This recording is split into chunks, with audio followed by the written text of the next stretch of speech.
सुप्रभात मित्रांनो.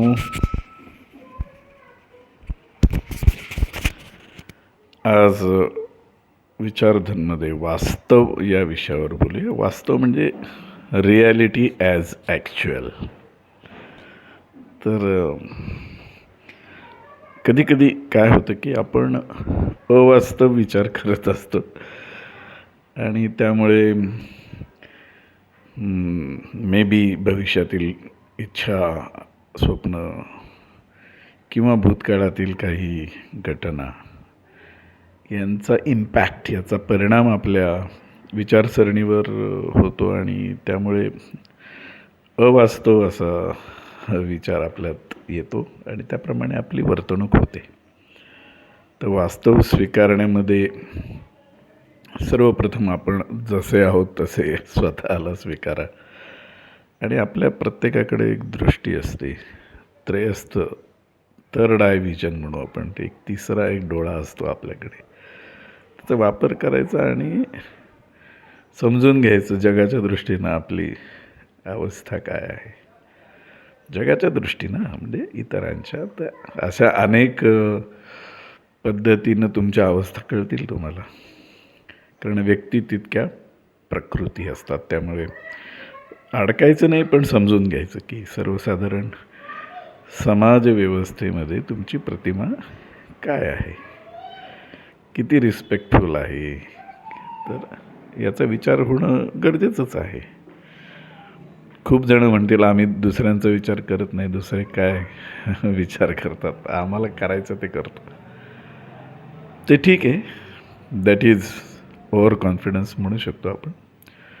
परंतु समाजव्यवस्थेमध्ये एक सामाजिक अधिष्ठान आपण जे स्वीकारलेलं आहे त्याला रिस्पेक्ट देऊन वागताना आपल्या वर्तणुकीचे परिणाम काय होतात, आपल्या वागण्याचे, आपल्या बोलण्याचे, याचा विचार होणं खूपच गरजेचं आहे. काही माणसं समाजाला अध्यारूत धरतात, त्यांना यश मिळतं म्हणून सगळ्यांनाच मिळेल असं नाही आहे. त्यामुळे आपण आपलं जे काय ॲज ॲक्च्युअल रिॲलिटी जे आहे, रिॲलिटी ऑफ लाईफ, एक्झिस्टन्स, ती स्वीकारूनच आपण पुढं गेलं पाहिजे.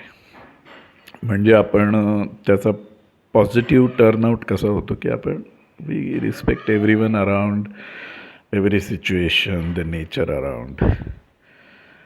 आणि मग आपल्या डिसिजन्समध्ये, वागण्यामध्ये खूप चांगले परिणाम होतात.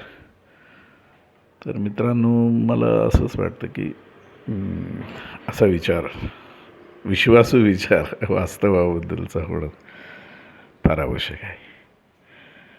आणि कधीकधी पैसा आणि प्रसिद्धी माणसांना बिघडवतात म्हणजे तेच त्यांचा विश्वास अतिविश्वासामध्ये होतो, ओव्हर कॉन्फिडन्स, आणि मग त्याचे दुष्परिणाम त्यांना भोगावे लागतात. आणि मग लाईफ ॲब्सर्ड होतं की नाही. काय करावं तेच कळत नसेल तर मग ते ॲब्सर्ड लाईफ होऊन जातं.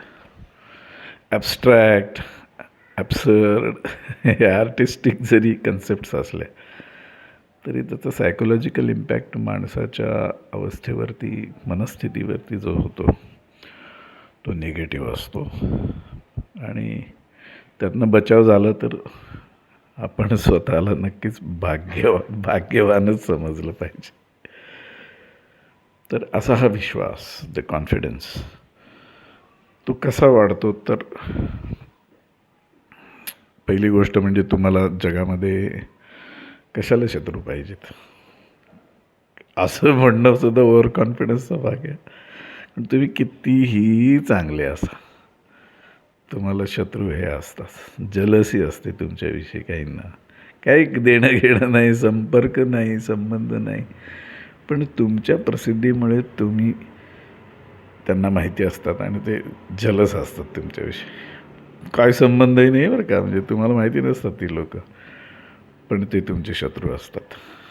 वन वे ट्रॅफिक असते, ते तुम्हाला नाही वाटत ते, पण अशीही नाती असतात. म्हणजे जी माणसं ज्यांना रिकग्निशन मिळतं अशांना असतात, म्हणून त्यांना मग ती सिक्युरिटी वगैरे, सो कॉल्ड सिक्युरिटी घ्यावी लागते. कुठेतरी त्यांचे जे सो कॉल्ड शत्रू झालेले असतात संबंध नसताना, ते ॲक्टिवेशनमध्ये असतात. त्यांचा ॲक्टिवेशन मोड हा रिस्की असू शकतो. म्हणून पैसा आणि प्रसिद्धी आल्यानंतर माणसांना सिक्युरिटी, मॅनेजर्स आणि नाही का फिल्ट्रेशन ऑफ टेलिफोन कॉल्स या गोष्टी कराव्या लागतात. त्याचं कारण सेफ्टी अँड सिक्युरिटी. तर विश्वासाच्या बाबतीत अतिविश्वास पण नसावा. म्हणजे मग तुम्हाला तुमचं अस्तित्व टिकवता येतं. आणि तुम्ही जर चांगले असाल ना तर तुम्हाला शत्रू असतात बरं का. किती तुम्ही म्हणाल अजातशत्रू. अजातशत्रू हे आयडियल थिंकिंग आहे.